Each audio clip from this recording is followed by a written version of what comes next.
Welcome in to Blues Hub Postgame, which is presented by Hot Shots right here on Sports Hub STL, presented by DraftKings. The crown is yours. A rough game one for the Blues after a very hot start, a fantastic first 40 minutes. Jets showed up in exactly how we expected the Jets to show up, and they take game one 5-3 with 3 unanswered goals in the third to wrap up game number one. The tone was set at multiple different kinds of tones, especially throughout this game.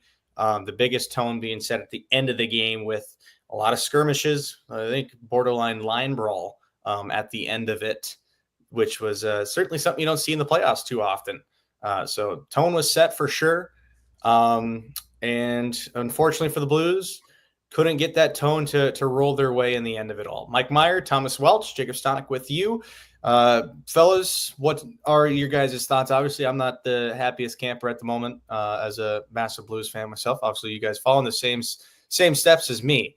So I'm not too great, to be completely honest. So what's your guys' thoughts on today's All right, I'm gonna give a fired up monologue here real quick while I also do the big reveal of the shaved head. So if you guys have been tuning in, I think it was on March 15th when the Blues lost to the Penguins 5-3. I was like, it's gonna be tough for them to make the playoffs. You know, trying to think of a thing that could spark this team. I was like, there's no way they'd have to go on a crazy Cardinals 2011 like run.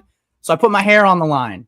Blues then proceeded to go on a franchise-leading 12-game win streak, make the playoffs in the last game of the season. And here we are, right? None of us expected to even make the playoffs. So even going into the analysis of this game, I think we need to take that in consideration.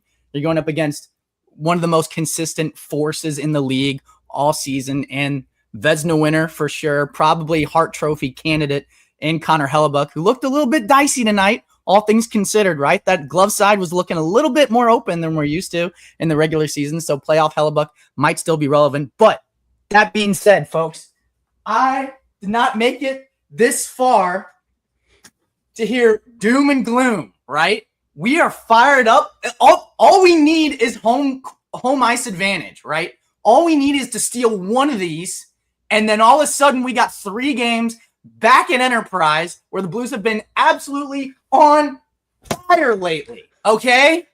They've been on fire at home. So all we got to do is turn this thing around next game, squeak out a win 3 at home, and we're moving on, folks.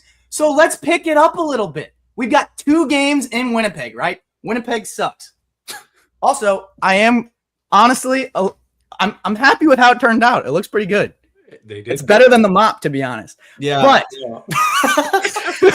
holy blindness, I love it. Listen, all we need to do is steal 1 game away and then just win them all at home, and we're moving on. So that's my focal point here.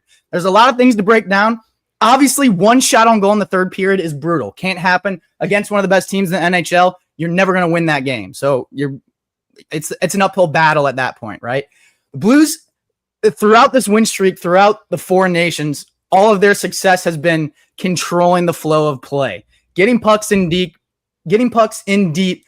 but then getting multiple chances once they do, putting it back to the point, having the defenseman jump into those plays. And there was a lot of way too many one and dones tonight. And I think that's their focal point. If you get the puck in the zone and sustain pressure against this team, like we saw, we had 16 shots on goal, still managed to put up 3 really outside of the empty netters. Like, this is a 1-goal game. The Blues were in it until, a minute 30 seconds left in the third period, and they played awful. Like, that gives me promise moving forward into the next game that if they play well, it's going to be like a completely flipped scoreline, in my opinion. So, all things considered, don't love going down 1-0 in the series. But that being said, I'm still feeling positive going into game 2. You steal one there, take care of business at home. Now you're cooking with gas. Those are my takes. Mike? Tommy, I think in order to be able to match that energy, you have to rip something off the walls or something. I have one comment to be able to make here, though, is that is there a dimmer switch there? You're bouncing off of the. There's a clean. I'll go like this. Yeah, there you go. Cover the glare. There you go. Did a heck of a job. This was, the first period, I'm looking at this like, okay, this is good. I don't think that they actually got 35 whatever hits that it was here in the first period. They're throwing a lot of bodies, but holy smokes, the number of hits. Who was counting those? Holy smokes. And good on them. Like if they truly threw 35 hits, like good for them. It's holy cow. Somehow this team shelled up or something going here into the second period, and then even more so here into the third. I don't know how you only put up one shot on goal heading into like the final minute here of the game. I think they've put up two here in the final 20 minutes here of that period. But this is a team who 51.35% here of the time the Jets controlled 5-on-5 play here in the first period, 67 or 68% of the time here in the second, and 82% of the time in the third. It's not going to cut it at all here against the President Trophy team here in the NHL. It's not going to cut it. They are absolutely missing Dylan Holloway, but this is not a insert Dylan Holloway and all of a sudden you're this 12-game winning streak team. Like it's that's not it.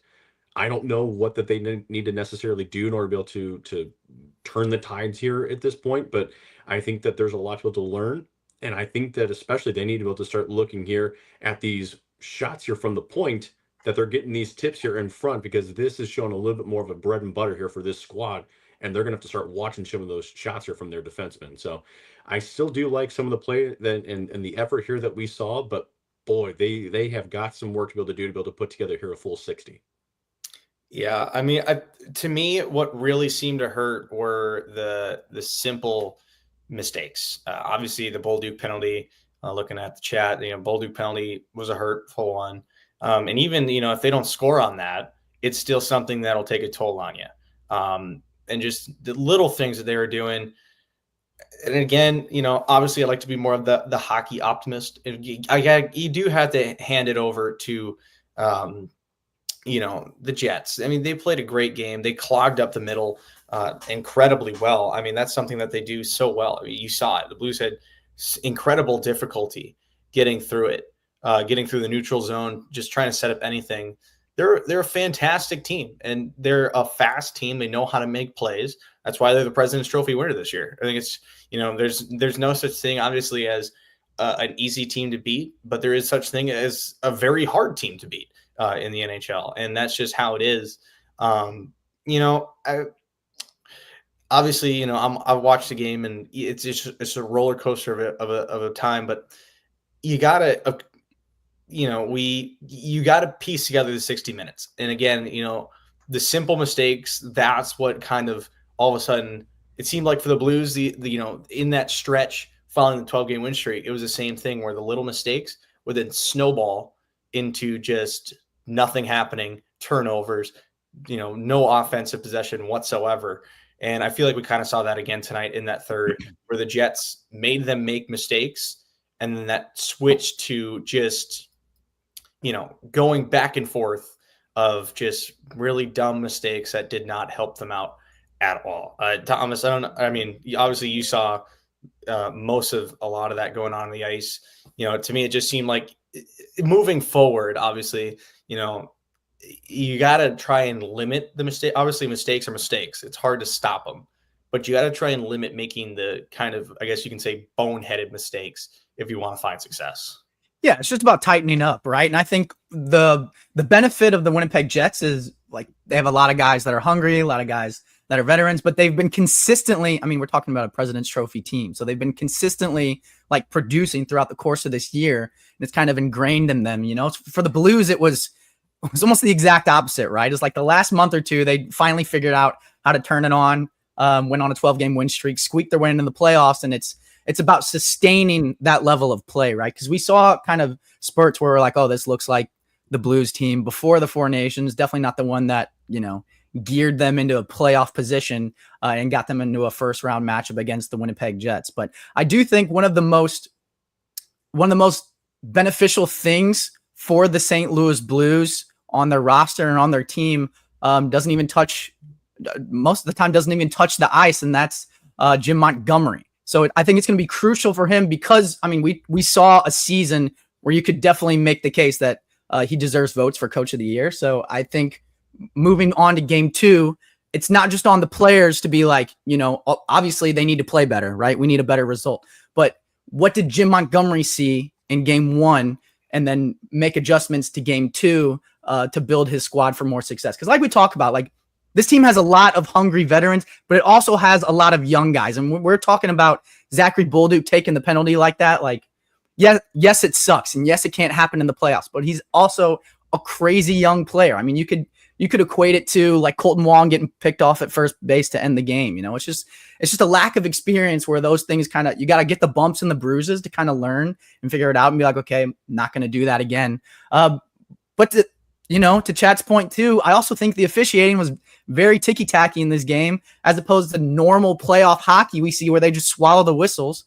And I would love to see a 7-game series against the Winnipeg Jets where they just let majority 5-on-5 go, because I think it benefits the Blues more because Winnipeg Jets have some absolute mutants on their power play. But really, it's just the hard-nosed physical style of hockey that everybody loves in the playoffs, and the fact that people tune into these first-round matchups to see a heightened level of hockey that you really can't have in the regular season because they kind of tighten it up and blow more whistles. I think it would benefit everybody to kind of put the whistles in their pocket and let these guys just duke it out. But biggest thing for me is, how is Jim Montgomery going to take it game to game and make adjustments going into game 2? And then also, how quickly can these young guys kind of figure out like, oh, I was not good enough last game, I got to step it up.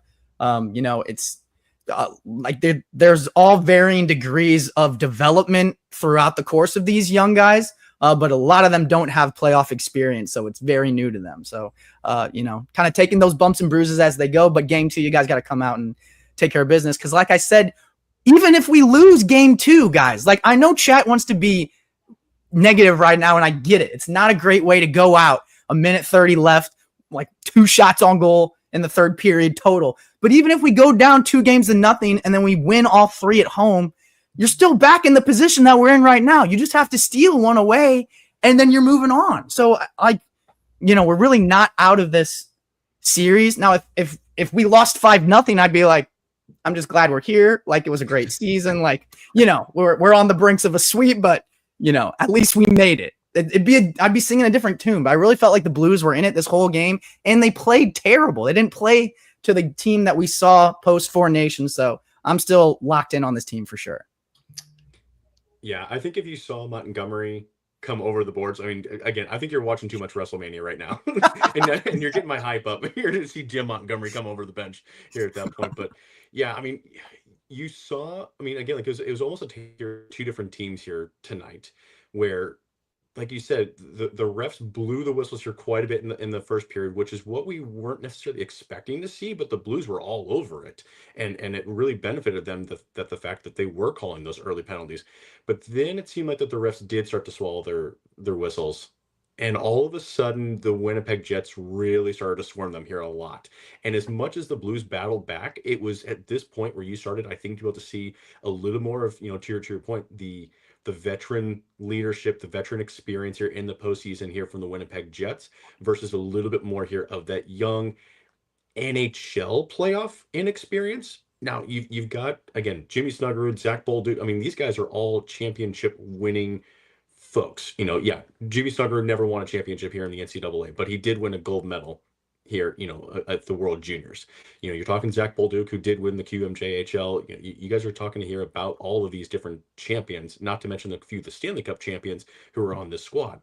But especially as these games start to get a little bit tighter, we'll go back here to the Zach Bolduc dumb penalty. Yeah, I get it. It's a dumb penalty. He let his emotions get there. I don't necessarily mind it here as much because, I mean, yeah, he's sticking up here for himself, and I like to see that. But yeah, it was a dumb penalty here on his part. But all in all, these Blues, they still need to be able to tighten up. They still need to be able to just play hungry here, just moving forward.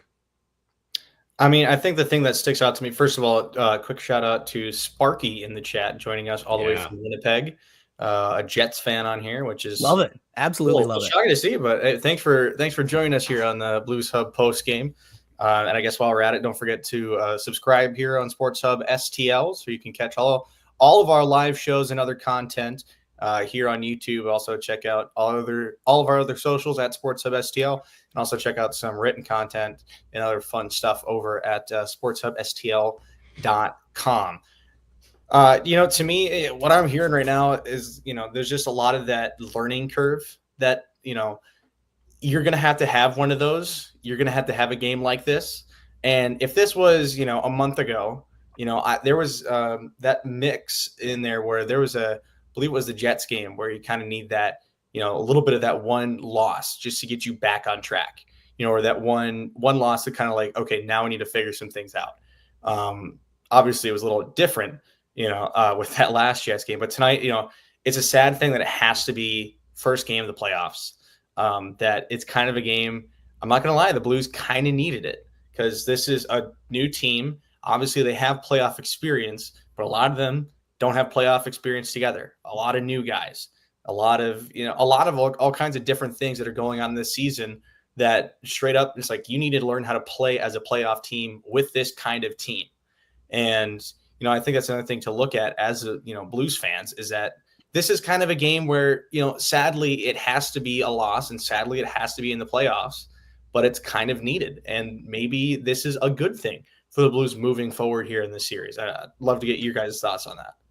Well, Ace in the chat also said we hung in with the best team in hockey till the last 4 minutes. And I agree with that. I also think it's crucial that Dylan Holloway's not even in the lineup. And when you talk about a playoff style player, like a guy that can bang the bodies like him, but also, scored 20 plus goals this season, has the playmaking ability and has that youth, like him getting playoff games is crucial too. And he's not able to right now because of an injury. So like all of those things that we talk about, right? Like, I don't know when Dylan Holloway is going to be back, but if you take care of business against the Winnipeg Jets and then move on to the next round and you do get him back in the fold, that's just another boost to your lineup. Right. So like, I understand people being down on this team after one game and, a 5-3 loss sucks and all those things. Like Winnipeg had a fantastic season, but don't write them out, bro. Like I still believe that this team, like they were the best team in hockey post Four Nations for a reason. Robert Thomas damn near led the entire league in points. Like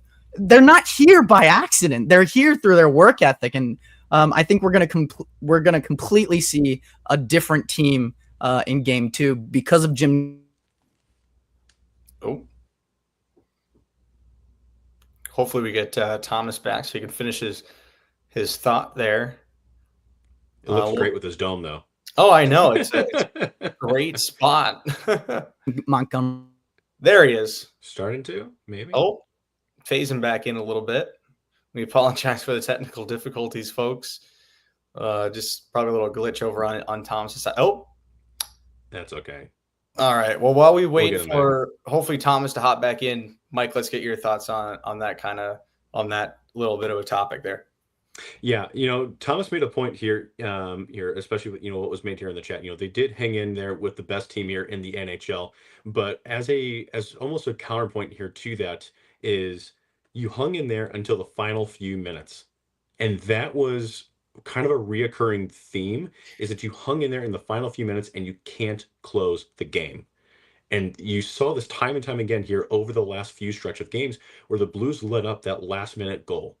And whether it was a goal that, they just got on the board and the Blues are still going to win. Like, okay, that's fine. But you did sometimes see that where the Blues let up a game tying goal.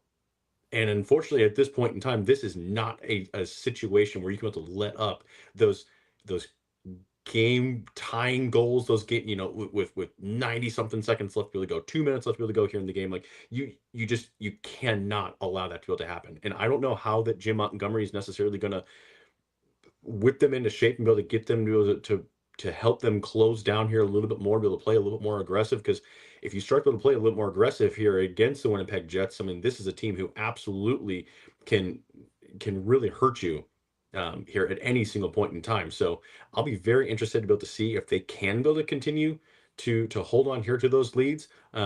This is a team here throughout the regular season was very dangerous going into the third period with a lead.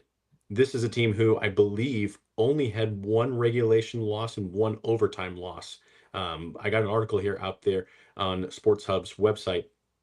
Go and be able to take your look at it. I got the stats here written out, but I believe again that they had only lost one time in regulation after going into the third period with a lead going into the third period. So it was very uncharacteristic here of them to still lose that game here with the lead. But again, they've got to be able to wrap up. And yes, again, I know it's up against the NHL's best regular season team, but this is a tournament where everything is on the boards and just throw all the stats here out the books. So they have to be able to find a way here to just tighten up the ship here just within the last, I'll even say 5 minutes here of the game. Just be extra cautious here once you start seeing 4 minutes here on that clock.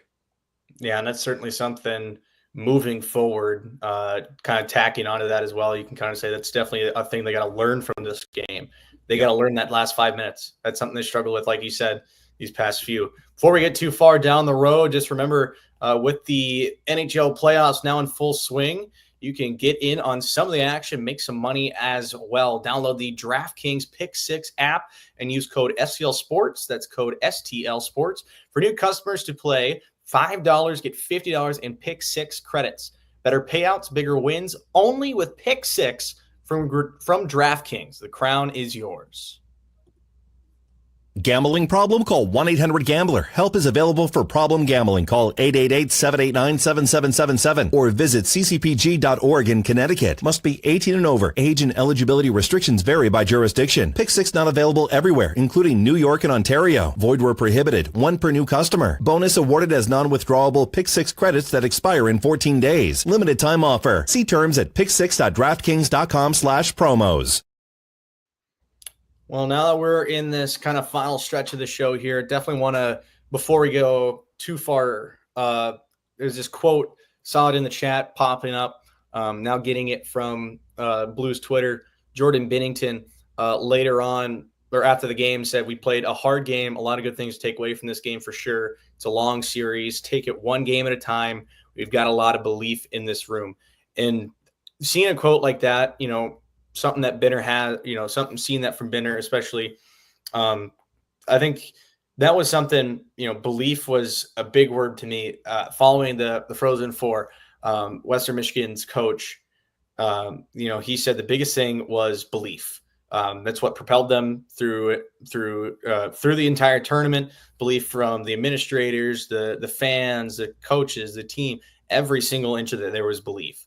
And if the Blues can have that, even just little things, those little extra, pieces of, belief is something that can really help out this team. And seeing that, saying there's a lot of belief in this room, whether they make it out of the first round or not, I think that's a huge piece. And again, it's something, it's just adding on to the list of things you love to see from this team. And I think that's, to me, that's amazing. Yeah, and Ghostface in the chat says it well too. Like, it's not like the Blues are going up against, like a wild card team or like, a team like us that barely squeaked in, or like the Jets very well could win the Stanley Cup this season. So like even in the event you take the Jets to 6-7 games and they go on to win the Stanley Cup, like given where the expectations were for this team to start the season and even down the stretch, even before you got to Four Nations, I would, those are still positive things to build on given where you're at in the rebuild, retooling phase under Doug Armstrong. So yeah, there's a lot of things to take away from this game, but I think, like you said, Jacob, belief, and what Jordan Binnington said, believing in this team is a huge part of it. But that even extends outside of the locker room to the fans, like if they're going online and seeing that everybody's given up on them after game one, when we know that they're capable of literally winning 12 games in a row because they've done it recently. Like, it's easy for them to like get in their own head and be like, dang, well, maybe we can't hang with this team, So I think everybody just, stay the course, let it ride and see what happens. But I'll still bet on this team, especially against Winnipeg, dude. Like, it just feels like we kind of have their number, like over the course of the years. Like 2019 was a great example. Like, it doesn't really matter how good they are, because sometimes either they just manage to choke it or we just find a way to kind of overcome the odds and take care of business. Specifically Jordan Binnington against Hellebuck. Like, I think that narrative, like once this series is over, maybe it might pass and then come back around again next season, or, however many times they face off throughout the course of history. But I think that's going to keep rearing its head every game we go to, specifically if Hellebuck, I don't know what his save percentage was tonight, but it probably wasn't great because the Blues didn't get a crazy amount of shots on goal, and we still found the net like a pretty solid amount of time. So I think even though, like, I'm sure if Winnipeg has a post-game show right now, they're like, great game, took care of business. Are we worried about Connor Hellebuck? You know, like that would probably be the first thing that I would be talking about. So if you're the St. Louis Blues, focus on that, like ride and make sure that his confidence stays shaky. They got into fisticuffs at the end of the game, like you guys were talking about. That's great. I think that benefits us. I think we're a deeper, heavier team than the Winnipeg Jets are. So, and that's the style of play that the Blues want to play. They want to go into war. They want to go into board battles. They want to win board battles, sustain pressure, all of those things. We didn't see all of the sides of the dice in that regard tonight. I think we will in game 2. Mike? Before you can achieve, you must believe. Yeah. Cue Ted Lasso, whatever that you want to hear at this point in time. Jim Montgomery here after the game. Overall, I thought it was really good hockey game, but we are going to grow and we're going to get better. Absolutely, here to your point. That's what we're going to have to do. We're a lot of young guys playing in their first game of the Stanley Cup playoffs. That's why I know we will get better.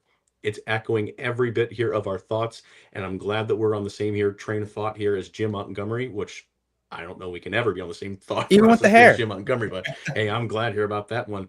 But yeah, these guys, yeah, they have to be able to keep it here. They have to keep it in their mindset, because if they're going to go out there and say, oh man, I'm going to make a mistake here, I have to be cautious here in this. Yeah, be cautious, or but you have to be able to have that confidence here in you here as well. You didn't just get to this point here out of pure luck.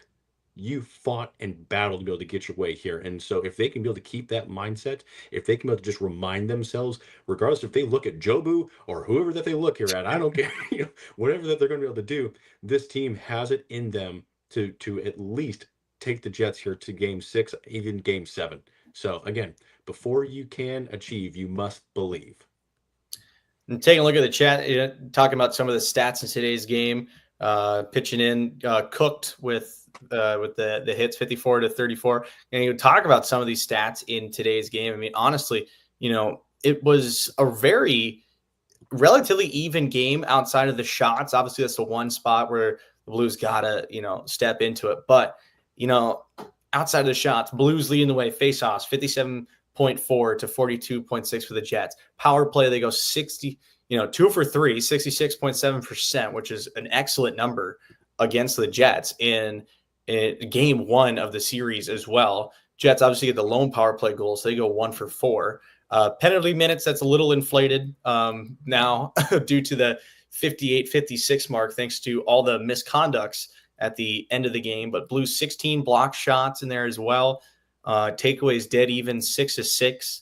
Giveaways 13-12. So relatively tight game as well on that side of the puck. I mean, looking at the numbers, everything, gives you a lot of, hope for the Blues. And again, you take out, obviously, I always said playoffs are a different animal. So, you come into it, you say, oh, the Jets are the best team in the NHL this year. That's the truth. Blues are hottest teams since Four Nations face-off. Also the truth. That really does not matter in the playoffs. Playoffs are a whole different thing. It's entirely different animal, and you basically reset completely. So your strengths, how you got there, but now you're in basically an entirely new season. So knowing the skills of the Jets, knowing what they can do, seeing that, and stepping up in a spot where, you kind of expect the Jets their reset is to immediately just go out and start punching at everything they can, just going through, banging bodies, scoring goals left and right. I mean, to me, the numbers say it. The scoreline kind of says it, just the one empty netter. So pretty much a 1-goal game. I think that in itself is, enough of a little bit extra belief in there as well. Just to see those numbers after game 1 moving forward. I just want to say, I love the fact that we have Winnipeg Jets fans in chat, not even being sarcastic. Like, I just love hearing multiple sides of opinions and all that stuff. And I do think even though we're rivals in the Central Division and in a playoff series right now, I do think people in Winnipeg, for the most part, know puck. So it's cool to kind of see their analysis in chat as they're going. Even if there's spam and go Jets go, Sparky, I see you. I still appreciate you. But Ricky Summers in the chat says wear them down. I think that's in reference to the 54 to 34 hits. I think that's the Blues' bread and butter, but it's by design, right? I mean, I feel like we keep talking about it in the lead up to this playoff game series, but I keep remembering the series against the San Jose Sharks in 2019 when there's like two guys just sitting on the bench next to each other, holding hands, watching their team's season go downhill because the rest of the team is getting treated by the trainers. Like, that's why you're spamming hits in game one. Like, those rack up mileage over the course of a 7-game series. So if you're in the chat being like, oh, the hits don't matter, like, Winnipeg came out with the win and they're going to be fine, like, they might be fine, and it's great that they got the win, but they're going to be feeling those hits tomorrow because it's not like the Blues are just hitting them with stuffed animals and pillows. They got Nathan Walker, they got Braden Shen, they got Bolduc cross-checking guys, Jake Neighbors throwing bodies. So they got some dogs and warriors on their team, and they're going to be feeling that tomorrow under the ice bags for sure. Yeah, absolutely. I mean, if you can be able to have your bottom six continue to be able to play that strong physical game, that marquee trademark style here that the Blues have been so successful here with, and as long as you do have your top six continue to be productive, that's a recipe here for success. And I don't care if it's coming here from your top six or if it's coming from Philip Broberg, Colton Parayko, whoever that it is, as long as these guys can be able to keep generating the offense, and even I guess here, even if they're not, just keep wearing the body down. Again, it is a long series, but they also do have to be able to get those W's here on the board. So yeah, again, it's a long series. I totally get it, but the hits are going to only matter here. And again, this is where I maybe differ here a little bit. The hits can be great, they really can, but man, you got to be able to put the puck in the back of the net. I mean, you look back at 2019 and that style that bottom six played, though, you see it eerily similar this year. And honestly, I mean, similar but different, like very similar, very different at the same time. But the thing consistently that you see is that this is a Blues lineup where from top to bottom, every line has their own role. Every line creates an immense amount of depth for the team. They all do their same thing. And when they fully come together, that's when the Blues start to win. And a lot of that starts at the bottom. You see the bottom three, the WTF line, just working and wearing down players, playing incredibly physical. They'll match up any line and they'll wear them down. We kind of saw that at the beginning of the game tonight. They start the game up against the Jets' best, and they're wearing them down right off the drop. And you see your middle six working around. They continue, even if they don't score the goals, they still find ways to continue to move the puck forward, get the Jets or, get anyone really moving around. And then you get, your top six, or should I say your third line, but, then you get your top six who consistently move it incredibly well and are able to put away goals. I mean, today you saw, Sundqvist put away a goal. You see, Kyrou getting another one, Thomas getting another one. That's three lines of your four, and your fourth one's working away, shoving guys into the glass left and right. That to me just screams, obviously the forward depth is amazing. The defense had a couple of lapses tonight, but overall relatively sound when it comes bottom to top. So do you make any adjustments to the lineup? I think as of right now, it's tough. When you get one game, it's tough.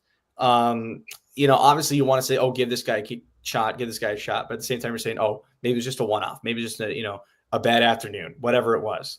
So that's tough to me. But yeah, no, that's my thoughts on the lineup. Thomas, before we get into that, what are your thoughts on any lineup changes you think? I think it's just based off of what Jim Montgomery sees, which, I mean, that seems like a dumb thing to say, but if he wants more weight on the back end, I think we could see him potentially put Tucker in for Leddy. But if he likes the puck movement back there, I think you keep it the same. But yeah, kind of to your point too, Mike, like it's just, do you think this is do you think this game is a product of players playing poorly but just not fitting their playing styles? Or do you think that it was just a one-off and, they'll bounce back next game because they've got all the things that they need to figure it out. But really, I think the key for me for the St. Louis Blues in this entire series, besides, getting pucks on net, which is huge, especially against Hellebuck, and getting people in front of him and making it difficult for him to make those saves. I think the Blues first line, or whoever they end up potentially having matched up against, Kyle Connor, Scheifele, and Iafallo, all they have to do is keep those guys off the score sheet, I think, because the rest of the lines, I feel like the Blues kind of have the upper hand in terms of depth and physicality and all those, and even scoring potential on those bottom six, and even on that second line, I think the Blues kind of clear there. But that first line is an absolute, you've got some dogs there, right? So if you can just kind of weather the storm against them, which is tough to do in playoff hockey, and especially against some guys of those caliber, but if you can kind of weather the storm against them, regardless of who it is, I think the WTF line was even lined up against them a couple times tonight, but really it's probably going to be Robert Thomas for the most part. If you can keep them off the score sheet and win the game in the trenches, I think that's where the Blues have their success in game 2 and moving forward. So I'm going to be looking for them to make those adjustments and see if Jim Montgomery thinks the same as me, or wears his hair the same as me. Yeah, I don't think, and this is where I have to be able to separate out my personal opinion versus what I think is going to end up happening. So, Yeah. What I think is going to happen is he's going to roll up the same lines, because everything that he's saying here post game to me indicates that he's not going to make here any changes. That could completely change between now and game 2. I don't know. I personally would like for him to be able to make that change, be able to insert Tucker here in over Leddy. That's just me. If they're able to play the physical game, bring in Tucker, baby. But the thing that I worry about is Tyler Tucker taking some dumb penalties. That's the thing that I worry about, and I think it's just the lack of experience that he may get in a little in over his head, maybe. But Tyler Tucker has also shown a lot more resilience and a lot more resistance this season, and willingness to get underneath the guy's skin and then say, I'm done. What are you going to do? What are you going to do? So I really like that style here from him here down the stretch. But I'll be very interested to see if the veteran Nick Leddy is still going to be here on the ice come game 2 here or not. I think it is telling too that we literally had a do or die game. Like, if you win, you make it in the playoffs. If you don't, you're out. The last game of the season, he decided to go with Nick Leddy in the veteran presence. So if that kind of tells you Jim Montgomery's opinion of, who he can rely on in a potentially like a game 7 situation, I think Nick Leddy kind of gets the edge on that regard. Yeah, exactly. And that's the reason why I think that he's going to continue to roll here with Nick Leddy until Nick Leddy or anybody else kind of gives him a reason to not roll with them. Now, again, like once you get somebody who's healthy, like all of a sudden, if Dylan Holloway here is healthy, all of a sudden, it's like the Undertaker just, we're going to continue with the WrestleMania theme here. Like it's like him like coming up here like out of the coffin. It's I don't see any changes here to the lineup that Jim Montgomery should make. I think I agree with both that. I think definitely that. I think that the simple thing too is that you're just one game in, so it's kind of hard to completely judge. If we're going to see, in my personal opinion, if you see it, you'll see some lineup changes possibly, depending on the outcome of game 2 when you really have some tell. And I think that's pretty much the gist of mine. As far as I'm not the most coachly minded, I guess the best way to put it. I'm going to say a hot take. I think if you lose game 2, I think the only lineup change that Jim Montgomery will contemplate doing and could potentially pull the trigger on would be putting Hofer in net. And it's not because Jordan Binnington's been bad, but it's just because Hofer's numbers against Winnipeg have been good. And you've kind of got the hometown boy factor, like pull on the heartstrings a little bit. I'm not saying it's going to happen game 2. I'm not even going to say it's going to happen at all. I'm just saying that seems like the most likely one in any of these scenarios that could potentially happen. Yeah, sometimes just to get that little bit of a spark, right, is all you need. Just switching up the goalies can sometimes do that. Quick scoreboard update. First intermission, Avalanche and Stars tied up at 0s. Apparently, it's a goalie battle right now. Looking at scrolling through Twitter a bit. Both Blackwood and Ottinger making some big saves. Jason Robertson too, right? That's crazy. Yeah. So and also another local one, St. Louis City, Vancouver tied up at 0s. At halftime. Okay, that's good. They Pretty St. good. Louis City was up 1-0, had it called back on VAR for offside. They So can't buy them, bro. That's I was brutal. going to throw an earlier scoreboard update in there, but as soon as I was about to get to it, they called it no goal.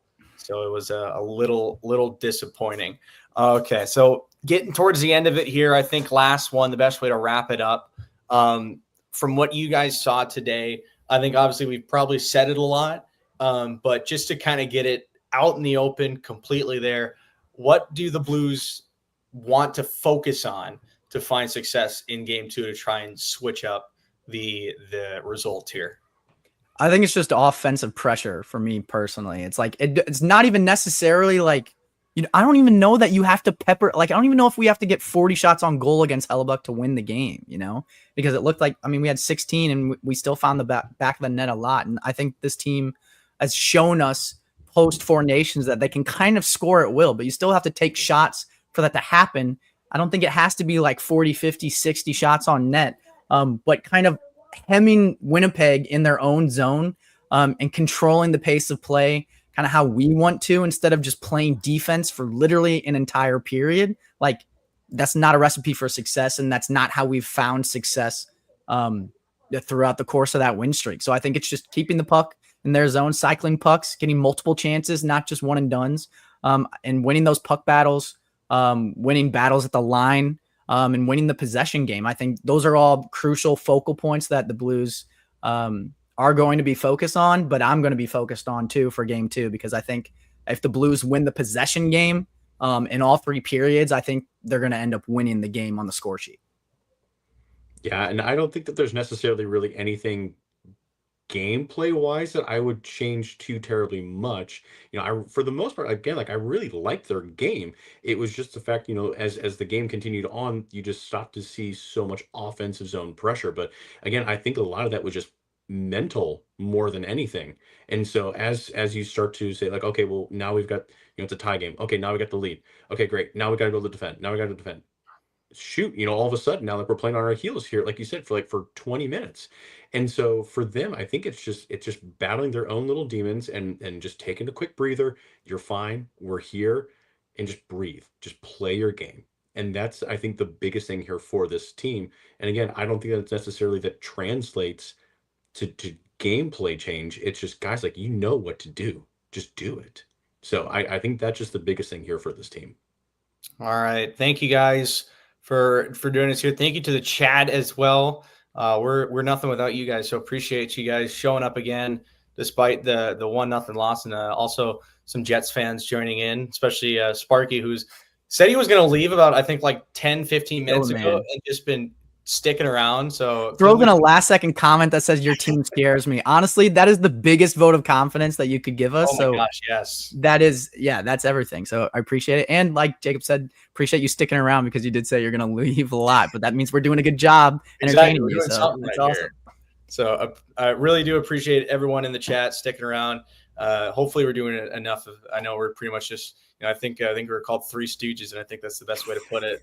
Just kind of 3 guys trying to make sense of some professional hockey players. So, we try our best. We appreciate it so much. But we will be back on Monday, game 2 of the series, taking place in Winnipeg, 6:30 p.m. Central Standard Time. Puck drop at the Canada Life Center. That'll be on ESPN2 as well. So can't even get on main ESPN. So that's Blues hockey in a nutshell right there. But that will be on ESPN, and we'll have postgame right afterwards, right about give or take 9:30ish. So once again, thank you. Ooh, that's bold, Eli, to put that up there. I love that pin. That was a quick pin, a quick pull. That was awesome. I don't know. That's awesome. There's some solid talent mixed into 101. Like, I will say, there's some great talent that's mixed into there. Probably better. I know definitely better than me, so I wouldn't get too nuts just yet. So, but again, we appreciate you guys so much. We wouldn't be doing too much without you guys, and we're all for the fans, and we're all about you guys. Appreciate you once again joining us here today. So that will do it from us For Thomas, for Mike, this is Jake. We say so long. It's been Blues Hub postgame right here on Sports Hub STL.